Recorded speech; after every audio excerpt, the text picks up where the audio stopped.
আপনি কি কখনো ভেবেছেন মানুষ এমন একটি বোমা তৈরি করতে পারে যার একটাই বিস্ফোরণ পুরো পৃথিবীকে কাঁপিয়ে দিতে পারে? এই বোমার নাম জার বম্বা, মানব ইতিহাসের সবচেয়ে শক্তিশালী বিস্ফোরণ। এটি শুধু একটি অস্ত্র না, এটি শক্তি, ভয় আর নিয়ন্ত্রণের সীমার একটি বাস্তব উদাহরণ। ১৯৬১ সালে ঠান্ডা যুদ্ধের উত্তেজনার মধ্যে সোভিয়েত ইউনিয়ন তৈরি করে এই বোমা, যার কোড নেম ছিল AN-602। এটি ছিল একটি থার্মোনিউক্লিয়ার বা হাইড্রোজেন বোমা। এর শক্তি ছিল প্রায় ৫০ মেগাটন টিএনটি, যা হিরোশিমা বোমার থেকে হাজার হাজার গুণ বেশি। আসলে প্রথমে এটিকে ১০০ মেগাটন করার পরিকল্পনা ছিল, কিন্তু পরিবেশের ক্ষতি আর অতিরিক্ত রেডিয়েশন কমানোর জন্য সেটিকে অর্ধেক করা হয়। এই বোমাটি এতটাই বিশাল ছিল যে এটি কোনো সাধারণ বোমার মতো নয়। এর দৈর্ঘ্য ছিল প্রায় ৮ মিটার, ওজন প্রায় ২৭ টন। এই কারণে এটিকে বহন করার জন্য বিশেষভাবে পরিবর্তিত একটি T-95V বোমারু বিমান ব্যবহার করা হয়। বিমানের বোমা বেই বড় করা হয় এবং বাইরের অংশে বিশেষ রিফ্লেকটিভ কোটিং দেওয়া হয়, যাতে বিস্ফোরণের তাপ কিছুটা প্রতিফলিত হয়। বোমাটি টার্গেট এলাকায় নিয়ে যাওয়ার সময় সবচেয়ে বড় চ্যালেঞ্জ ছিল কিভাবে প্লেনটিকে বিস্ফোরণ থেকে বাঁচানো যায়। এজন্য বোমার সাথে একটি বিশাল প্যারাশুট লাগানো হয়, যার ওজনই ছিল প্রায় ১ টনের মতো। এই প্যারাশুট বোমাটিকে ধীরে নামতে সাহায্য করে, যাতে প্লেনটি বিস্ফোরণের আগে নিরাপদ দূরত্বে সরে যেতে পারে। ১৯৬১ সালের ৩০ অক্টোবর নোভায়া জেমলা অঞ্চলের আকাশে এই বোমাটি ফেলা হয়। বোমাটি প্রায় ১০ কিলোমিটার উচ্চতা থেকে ছাড়া হয় এবং প্যারাশুটের সাহায্যে ধীরে ধীরে নিচে নামতে থাকে।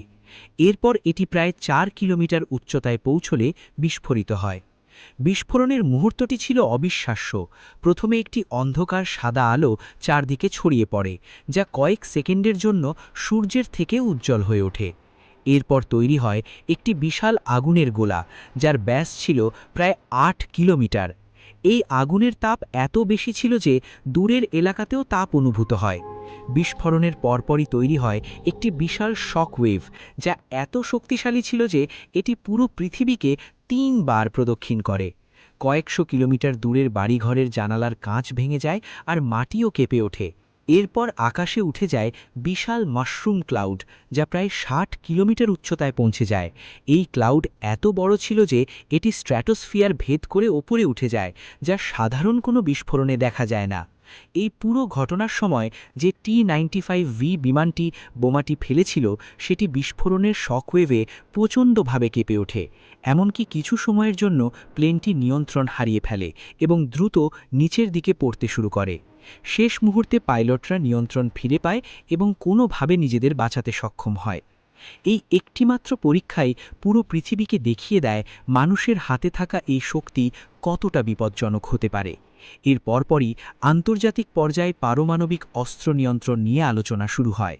বিভিন্ন দেশ বুঝতে পারে, যদি এই ধরনের অস্ত্র ব্যবহার করা হয় তাহলে পুরো মানব সভ্যতাই ঝুঁকির মধ্যে পড়বে।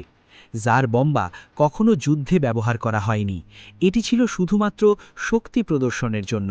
কিন্তু এই একটি বিস্ফোরণই প্রমাণ করে দেয় মানুষ এমন এক শক্তির মালিক হয়ে গেছে যা পুরো পৃথিবীকে ধ্বংস করতে পারে।